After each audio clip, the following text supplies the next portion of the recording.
जब कह दे उनसे कि अब हमारा ये जो जीवन है ये बस तुम्हारे भरोसे चल रहा है, तो वो व्यवस्था भी करेंगे।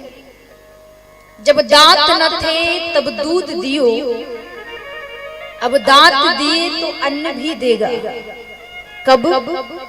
जब भरोसा होगा। जब था उस कमरे के बिल्कुल पास में एक और कमरा खाली था, तो एक सेठ आया और उस सेठ ने वो कमरा अपने लिए ले लिया। और संत जागते तो सेठ जी को परेशानी होती, काहे को ये 3:30-4 बजे उठ करके अपने कमरे में अपनी करताल उठाते और हरे राम हरे कृष्ण जोर जोर से गाते।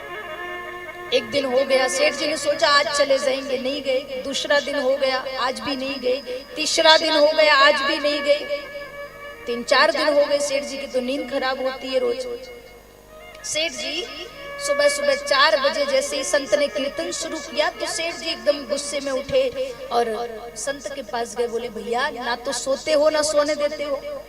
अरे तुम्हें नींद नहीं आती, कम से कम हमारी तरफ देखो। हम तो 4 बजे सोते हैं, 12-1 बजे उठने का समय हमारा, हम 4 बजे सोए, तुम कीर्तन करने लगो। तो संत ने मुस्कुरा कर कहा, प्यारे ये कीर्तन जो 4 बजे से मैं करता हूँ ना, वो तू भी करने लग तो तेरा भी उद्धार हो जाएगा। सेठ जी कहे कि ये कीर्तन भजन इसमें हम विश्वास नहीं रखते, हम तो हमारा काम करते हैं, काम करेंगे तो दाम मिलेगा। भगवान कभी किसी को खाने को देता है क्या? संत ने कहा कि विश्वास है तो जरूर देगा। सेठ जी ने कहा, क्या तुम्हारा भगवान जबरदस्ती तुम्हारे मुंह में डालेगा? भक्त ने कहा, हाँ, अगर भगवान के शरण में जाकर पड़ जाओ कि हमें तो तुम ही खिलाओगे तो वो भी करेगा। सेठ जी ने कहा, मैं कैसे विश्वास करूं? तो संत ने कहा, 1-2 दिन भूखे रहकर देखो और भगवान के सामने कहकर देखो, अगर वो ना खिला दे तो कहना। सेठ जी ने कहा कि मैं नहीं खाऊंगा क्या तब भी वो खिलाएंगे? संत ने कहा कि अगर वो तुझे खिलाना चाहेंगे ना तो तू भले मत खाना, वो तुझे मार मार के खिलाएंगे। सेठ जी ने कहा, ठीक है, 2-3 दिन में अपना काम धंधा बंद करके तुम्हारे भगवान की परीक्षा लेता हूं।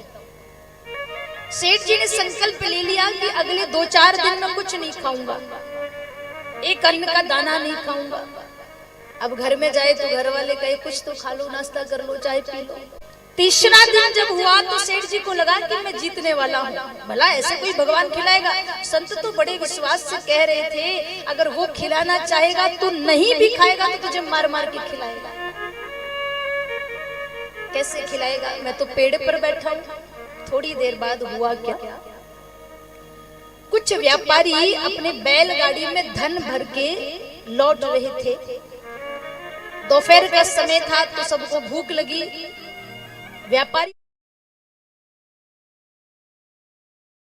में बैठ करके हम दोपहर का भोजन कर लेते हैं। जिस वृक्ष की डाल पर वो सेठ बैठा है, उस वृक्ष की छांव में सब व्यापारी बैठ गए। अपना अपना भोजन सबने खोला और उसी समय घोड़े के पैरों की आवाज सुनाई दी। ऐसा लगा जैसे कई सारे घोड़े एक साथ आ रहे हो। व्यापारियों को लगा कि हमारे धन की खबर लगता है चोरों को पता चल गई है, चोर आ रहे हैं, अभी लूट लेंगे, धन तो लूटेंगे, हमें भी मारेंगे। तो जल्दी जल्दी में सब अपना अपना भोजन पानी वही छोड़ करके भाग गए। सेठ जी ऊपर बैठे देख रहे, नीचे 56 भोग रखा है, पर खाऊंगा थोड़ी, मैंने तो शर्त लगाई है। थोड़ी देर बाद चोर आए तो देखा कि यहाँ पर व्यापारी रुके थे। व्यापारी तो चले गए पर यहाँ भोजन रखा है। एक ने कहा, जो चोरों का सरदार था, उसको कहा, बोले मालिक बड़ी भूख लग रही है, ये रखा है, हो सकता है उन व्यापारियों ने कोई षड्यंत्र कर रखा हो, इस भोजन में जहर मिला के हमारे लिए रखा हो, हम खाएं और सबके सब मर जाए। तो एक बड़ा चतुर था, उसने कहा, जिसने जहर मिलाया होगा ना वो यही कहीं छुपा भी होगा देखने के लिए कि हम मरे कि नहीं मरे, ढूंढो। अब ढूंढने लगे तो नजर पड़ी वृक्ष की डाली पर बैठे सेठ के ऊपर। चोरों के सरदार ने कहा, मिल गया वो जिसने जहर मिलाया था, उतारो नीचे। सेठ जी को नीचे उतारे, बोले ये भोजन तूने रखा है? सेठ जी ने कहा, नहीं साहब, मैंने नहीं रखा। तूने इस भोजन में जहर मिलाया? सेठ जी कहे, नहीं माई बाप, मैंने तो 4 दिन से भोजन को हाथ नहीं लगाया।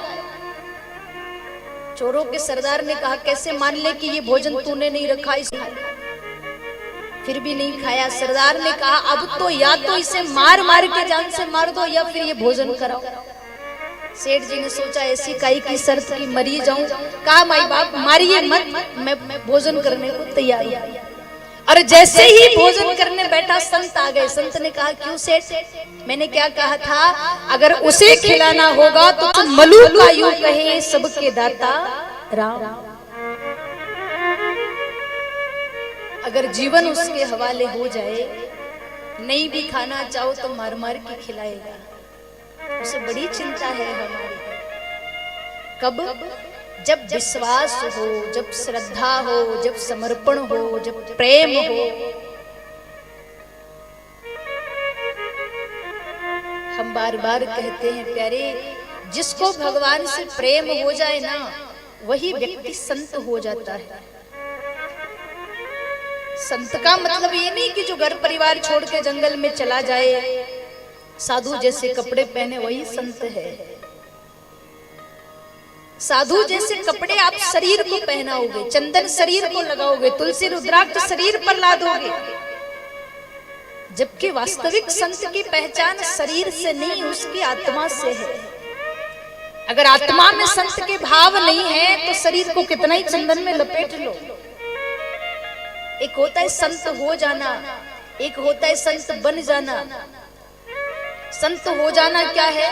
कई जन्मों के भाग्य जब उदय हो, कई जन्मों का पुण्य इकट्ठा हो, तब हमारी आत्मा संत होती है। और संत बनना क्या है? 2000 रुपया लेके मार्केट चले जाओ, जिस रंग के वस्त्र साधु संत पहनते हैं वो पोशाक खरीद के ले आओ, 1 सवा सेर चंदन खरीद के ले आओ, तुलसी रुद्राक्ष धारण कर लो, बन गए संत। दाढ़ी बढ़ा लो, बाल बढ़ा लो, बन गए संत। जटाएं बना लो, बन गए संत। पर संत होना बड़ा मुश्किल कार्य है। संत कौन है? जिसने क्रोध पर विजय प्राप्त कर ली हो, वो संत है।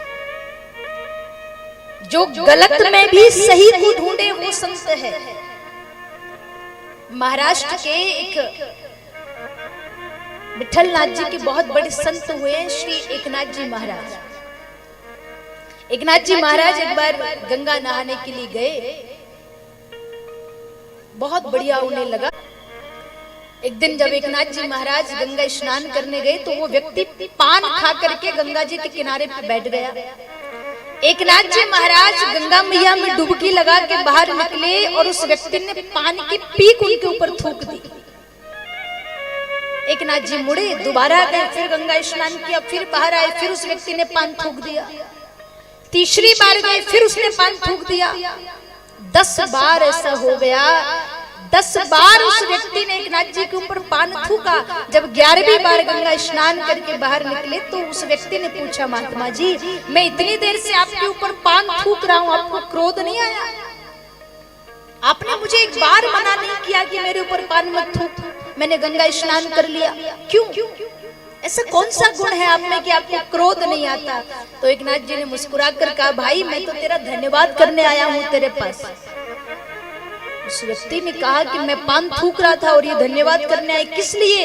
एकनाथ जी ने कहा, रोज तो एक ही बार गंगा स्नान करता था, आज तेरी बदौलत मैंने 11 बार गंगा स्नान कर लिया, और क्या चाहिए? ये है संत के गुण, जो बुराई में भी अच्छाई को खोज निकाले, वो संत है। महापुरुष कहते हैं कि ऐसा कोई भी इंसान दुनिया में नहीं है जिसमें कोई कमी ना हो, क्योंकि जिसमें कोई कमी ना हो फिर वो इंसान क्या, वो तो भगवान है। जो सर्व गुणों से संपन्न है वो तो परमात्मा है। ऐसा कोई इंसान नहीं है जिसमें कोई कमी ना हो। ये तो हमारे ऊपर है कि हम उसके भीतर छुपी अच्छाई को देखना चाहते हैं कि बुराई को। ना कोई ऐसा है जिसके अंदर कोई अच्छाई ना हो, ना कोई ऐसा है जिसके अंदर कोई बुराई ना हो। अगर आपकी नजर अच्छी होगी, आपकी नजर तेज होगी, तो आप बुराई में भी अच्छाई को ढूंढ लेंगे। नजर अच्छी होगी कीचड़ में खिला हुआ कमल आपको प्राप्त हो जाएगा। भाव अच्छा होगा तो दुनिया अच्छी नजर आएगी प्यारे। संत कहते हैं परिस्थिति कोई भी हो अपने आप को स्थिर रखिए, अपना नियम बना करके रखिए। सामने वाला हमारे साथ कुछ भी करे हम उसका बुरा नहीं करेंगे।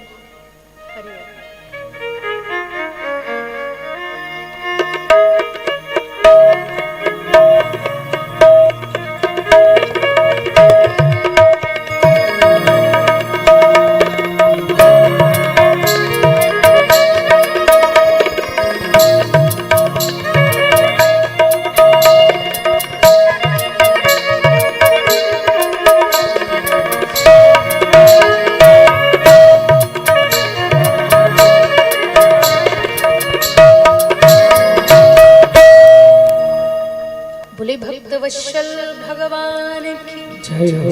जय जय श्री राधे। भाव बना लीजिए हम किसी का बुरा नहीं करेंगे।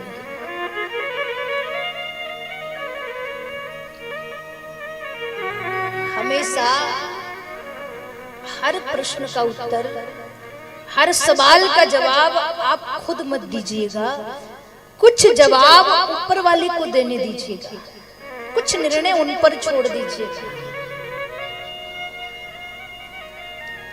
समय आने पर वो सबका न्याय करते हैं। उनके घर देर है अंधेर नहीं है। परमात्मा के न्याय की चक्की भले थोड़ी धीमी चलती है पर पीसती बहुत बारीकी से है। एक एक हिसाब बहुत अच्छे से होता है। बस विश्वास रखिए, सत्कर्म करते रहिए, यही तो मानव जीवन के कर्तव्य है। श्रीमद् भागवत कथा यही तो सिखाती है। कोई बुरा करे उसे भी धन्यवाद दीजिए, कोई भला करे उसे भी धन्यवाद दीजिए। जब जब भक्तों ने अपनी भक्ति से भगवान को बुलाया है धरती पर, तब तब भगवान आए हैं और भक्त के भाववश भगवान कई दिनों तक अपने भक्तों के पास रहे भी हैं।